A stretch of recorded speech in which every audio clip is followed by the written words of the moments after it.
So we're very privileged to have a specialist, a humorologist on the line, and he unfortunately has to be off the line at 1 o'clock to speak to Dr. Fauci. Can you believe it, in America? So we're very privileged. I mean, jokes aside, our humorologist, Nick Rabinowits, are we all just mental?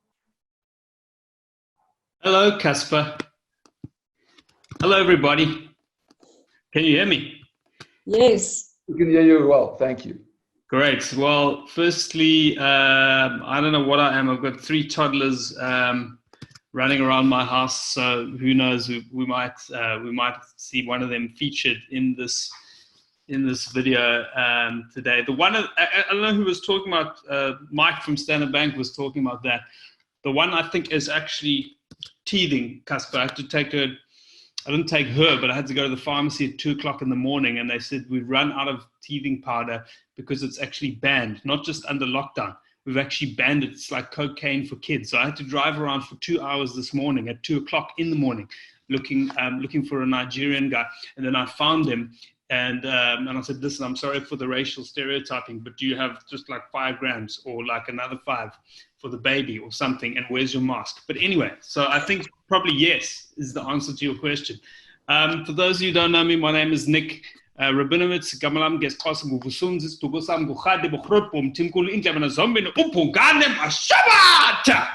White people, I'm just saying hi. So I know, Casper, I've got like 10 minutes or something. I don't know. I'm not sure what. Nick, you have about 10 minutes. Normally you have the mic, but in this case, I have the mute. I can't mute you, yeah. Over time, I'm going to mutate you. I always wanted to mutate you, but you can go ahead till about, I'll stop you, Nick, till 10 minutes. 10 minutes. Firstly, I've been doing a lot of this Zoom comedy stuff, it's pretty weird. It's a lot like doing, I've realized it's like doing comedy for the Jewish old age home. You get absolutely nothing from the audience, and there's always someone who needs to go to the toilet but feels too embarrassed to go because their video is on. So if you do need to do that, I don't care. It's fine. Go. This is also this is my lockdown afro, by the way. Casper, somebody on a Zoom call yesterday told me I look like an Angora bok met the Angora bok haarstijl van jou. I actually got a lot of value from, I've printed out all the infographics from your first 6 sessions, and I found it very useful. This morning, I looked in the mirror and I said, Sawubona, Nick, because that's what it says in session, I don't know where it is, session 3 or something. Sawubona, I see you. I look deeply into your eyes, Casper, but I'm not looking into your eyes, I'm looking into the camera, because if I looked into your eyes, then it doesn't look like I'm looking at the fucking camera. Anyway, and I looked at myself and I thought, look what's happening here. You see this? Dr. Larry Dershowitz on another Zoom call. He's a hair transplant doctor. Casper, I think you might want to speak to him because I see you also thinning a bit there. And he offered me a free hair transplant. These things, I don't know if you've looked into them, 60 grand for a head, and then you end up looking like a shag carpet from the 70s. But I said, I'll think about it. And then I went home because I've always wanted to play a Hamlet at Maynardville. That's my big dream. One day when my acting career blossoms, I'll play. And I thought, what would Hamlet would ask himself if he looked in the mirror right now? He'd say, to pay or not to pay? That is the question. And I've decided not to pay. Anyway, let me try and think of something that's relevant. I saw your brief, and I don't know if you realize this. You do, because I told you there was a typo. It actually said, today's session will be how to deal with feelings of quilt. And I thought about that for quite a while, and I thought, well, I'm actually highly qualified to talk about feelings of quilt because I went to a Waldorf school, and we did quilting. I majored in quilting, basically. My life skills that I came away from Waldorf with very relevant for this time.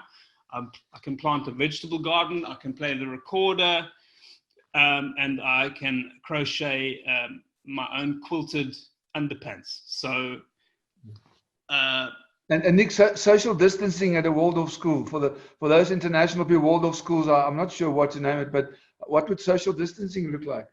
Waldorf schools actually started in Stuttgart, by the way. I don't know if you've got your friend Jörg on the line again, but unless Elon Yes, Musk. I'm here, Nick. Are you there? Because I know that, Jurg, that you were unable to speak the last time because you had Elon on the phone. Were you advising him about what to name his child? No chance. Did you? I can't even pronounce the name he's given his child. Is it Ash 12 or I don't know? I have it here. It's actually it is X-Ash Archangel 12. Well, it could be the Xhosa name. It could be Ash Archangel 12. I'm not sure, but it's named after the Archangel Gabriel from the Waldorf School. When you're going around.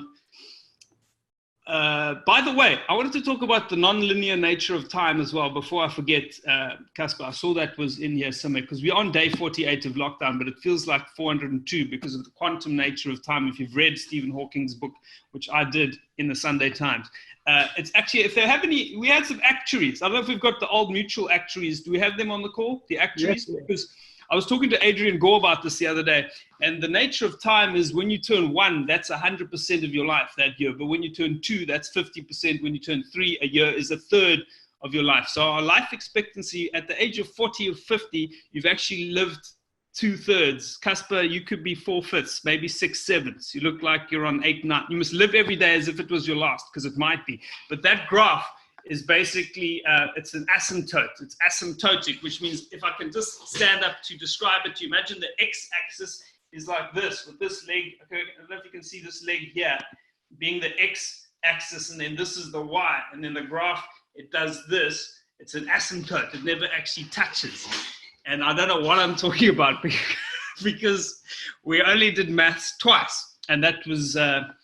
it was story sums. It was like if one free spirit meets another free spirit, then how much organic kale would they have to plant outside their off-the-grid mountain retreat cob house while simultaneously rubbing their corduroy pants together to produce sufficient kinetic energy to heat all of the lentils in Kommetjie, Noordhoek, and Scarborough combined.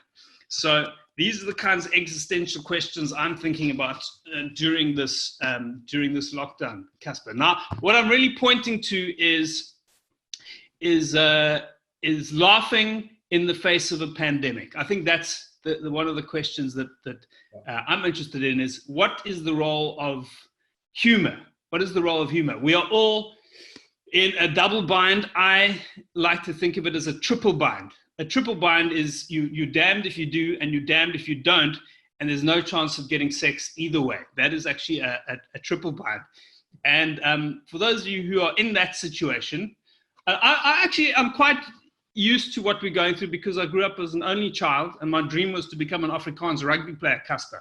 And I would I practice on my own because I was an only child.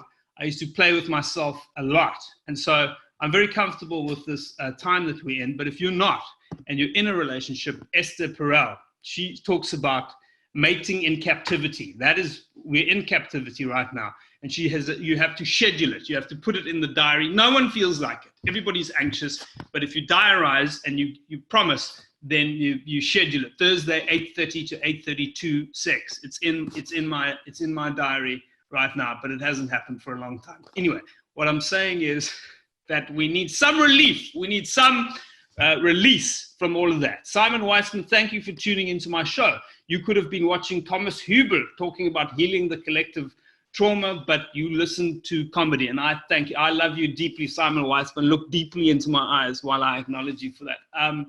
And the other solution, Jörg, is, I don't know, you semigrate back to Hammanskraal or the Northern Cape, because you're more likely to run into a half men's boom than an actual half men's. And by that, I mean a small person like my kid, which might be an asymptomatic vector. You never know if they've got the virus or not. But laughter is a very good medicine. We know this. It's good for the blood pressure and the hormones and the circulation of antibodies, and it reconnects different parts of the brain and the cortisol levels and the HPA. Don't forget the HPA. I don't know what the fuck that is, but I like to add it to the elevator pitch.